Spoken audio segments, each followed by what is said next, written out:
Ciao, sono Enrico Luciolli e in questo video rispondo a chi di voi mi ha chiesto se il calcio ad ascia è davvero efficace nella difesa personale.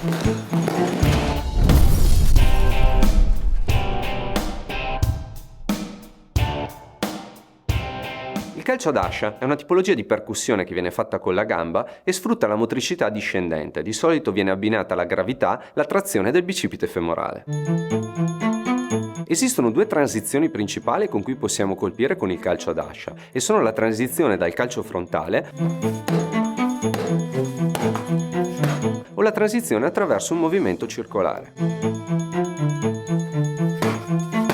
Se vuoi essere efficace con il calcio ascia quando fai la transizione dal calcio frontale, lo puoi fare in due modi. Puoi cercare di colpire direttamente col tallone alzando il più possibile la gamba, oppure puoi cercare prima di eseguire un calcio frontale che può fungere anche da diversivo. Infatti è benissimo possibile che l'altro faccia un movimento di sway back o si inclini un attimo per non essere colpito al viso e puoi sfruttare quell'istante per poi scendere con un colpo pesante al torace.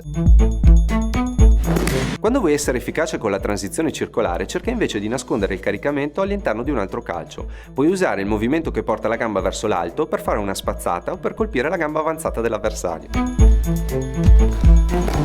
Un altro modo molto efficace di usare il calcio ad ascia è quello di colpire le gambe. Lo puoi infatti utilizzare per andare a prendere il ginocchio dell'avversario dopo un principio di spazzata.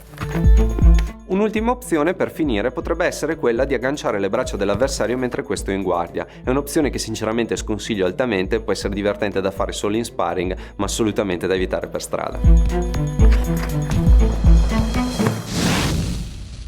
Quindi in conclusione, praticare il calcio ad ascia può essere un'ottima idea di allenamento perché aumenterà la tua flessibilità nelle gambe e anche la precisione. Tuttavia si tratta di uno dei tanti strumenti che potrebbero servirti nel momento del bisogno e sinceramente si tratta di uno di quelli che probabilmente userai di meno. Poi soprattutto richiede un altissimo livello di preparazione perché ogni volta che alzo la gamba metto a repentaglio il mio equilibrio e se l'avversario in un momento di aggressività accetta di prendersi un po' il colpo riuscirà a travolgermi.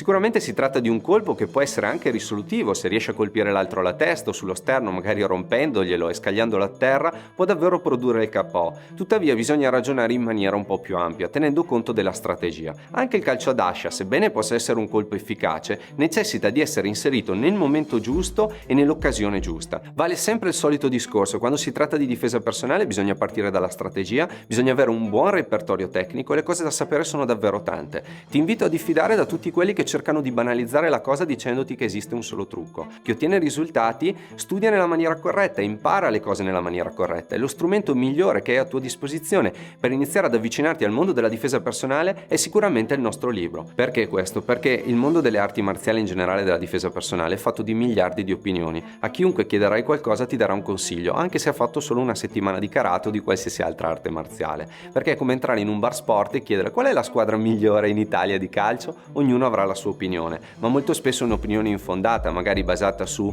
una questione sentimentale, non necessariamente su una valutazione tecnica.